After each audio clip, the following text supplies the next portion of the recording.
People often believe that life ends at 60. I used to believe that too. My name is Margaret, and until my 60th birthday, I had spent my entire life living for everyone else. I was a wife, a mother, a caregiver, and the person everyone called when they needed help. Somewhere along the way, I forgot there was a woman behind all those roles. When my husband passed away after 38 years of marriage, the silence inside our little house became unbearable. Every room reminded me of the life we had built together. At first, I kept everything exactly the way he had left it. His slippers stayed beside the bed. His favourite coffee mug remained on the kitchen shelf. I wasn't ready to let go. Months passed, but nothing changed. One morning, I stood in front of the bathroom mirror and barely recognised the woman staring back at me. She looked exhausted, older than 60, and completely lost. That's when a simple question crossed my mind. If I have 10 or 20 years left, is this really how I want to spend them? That question changed everything.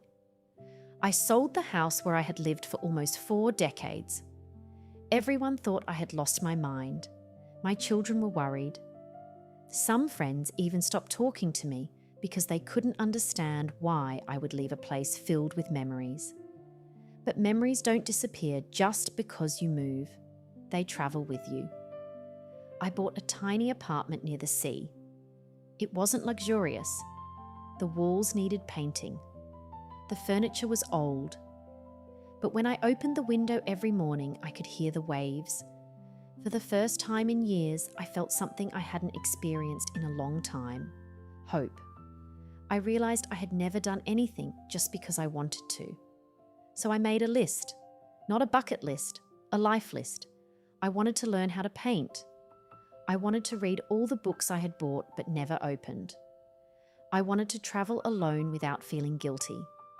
I wanted to sit in a cafe with a notebook and write whatever came into my heart.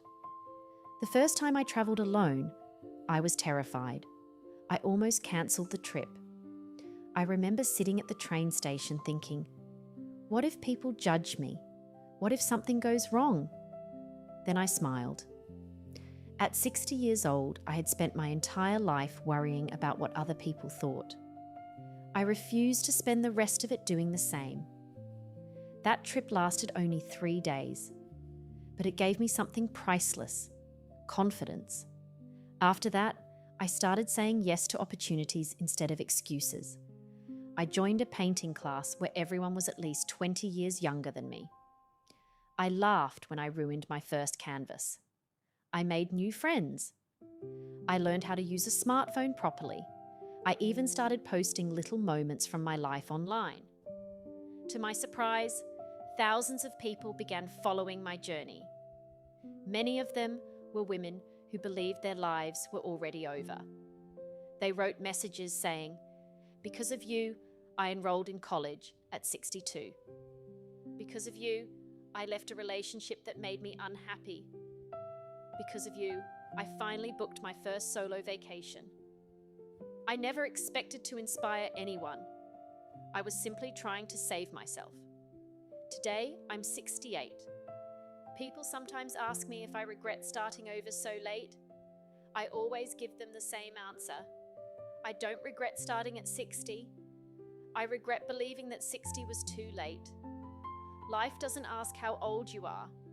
It asks whether you're still willing to live. If you're waiting for the perfect moment, let me tell you something I wish someone had told me years ago. The perfect moment never arrives. One ordinary morning, you simply decide that surviving is no longer enough. You decide to live, and sometimes that decision changes everything.